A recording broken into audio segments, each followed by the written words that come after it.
Une fois les données chargées dans Spotfire, il y a diverses choses que vous pourrez achever. Faisons un petit tour d'horizon des fonctionnalités. Commençons par le début et la barre de menu tout en haut qui fonctionne comme toute autre barre de menu que vous utilisez avec d'autres logiciels. En gros, toute fonctionnalité peut être accédée à partir de cette barre de menu. Juste au-dessous, vous avez la barre d'outils avec des raccourcis vers ce dont on a le plus besoin, comme l'ouverture d'un fichier, l'ajout de données, l'ajout de visualisation ou accéder à notre moteur de recommandation. Plus bas, vous trouverez les différentes pages. Je peux renommer une page, ajouter une nouvelle page, etc. Nous pouvons avoir autant de pages de visualisation que nous le désirons. Et plus bas, vous avez votre toile de travail. Si ici, je voulais y ajouter quelques graphes, grâce à la barre d'outils, par exemple un tableau, pour voir les données que nous avons chargées, ou un histogramme, qui va prendre des valeurs par défaut pour nous proposer un histogramme préconfiguré. Nous y reviendrons plus en détail un peu plus tard. Sur la gauche, nous avons le Data Panel ou panel de données. Ce dernier liste toutes les colonnes que nous avons chargées et les organise en types. Nous avons les colonnes catégorie, nombre, date et temps ou encore localisation. Et ce panel nous permet aussi de rapidement filtrer.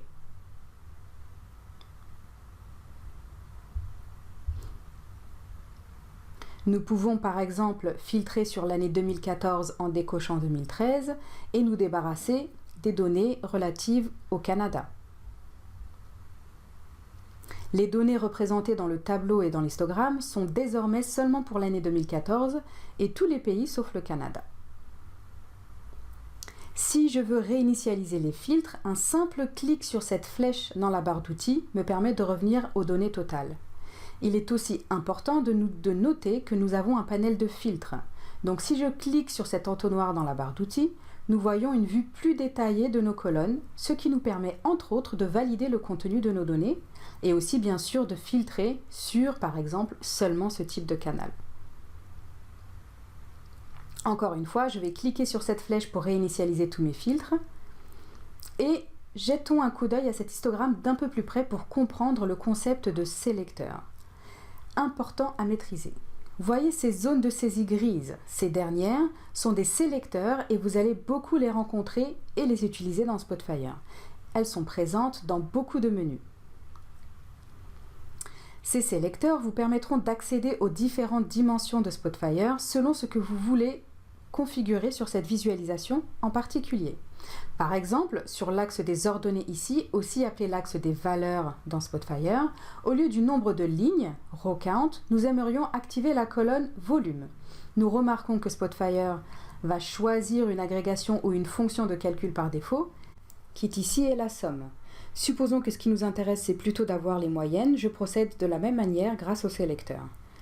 Supposons maintenant que ce qui nous intéresse, ce ne sont pas les moyennes par arrow, mais les moyennes par région. Encore une fois, un simple clic sur le sélecteur et je choisis ma colonne région. Je pourrais aussi faire un glisser-déplacer à partir de mon panel de données. Et on remarque aussi dans la légende que j'ai un autre axe, celui des couleurs, qui me permettrait de colorer mon graphe selon une autre dimension. Par exemple, par la région, via un glisser-déplacer.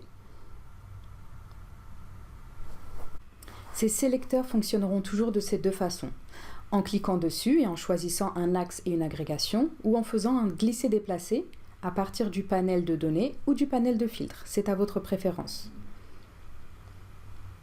Continuons avec un autre sujet.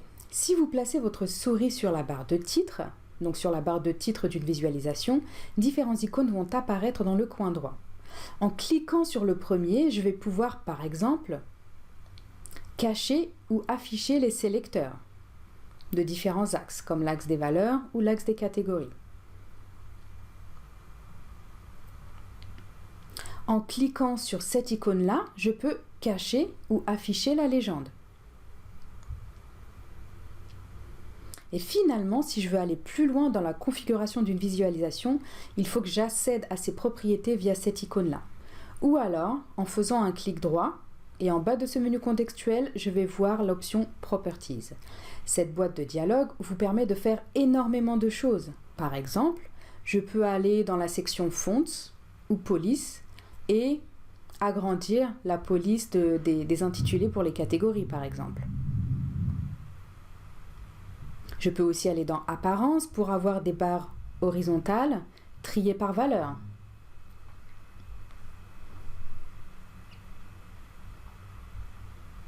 Vous verrez que l'utilisation des propriétés est très simple et très intuitive. Il suffit de naviguer les différentes sections et de jouer avec les différentes options qui s'offrent à vous.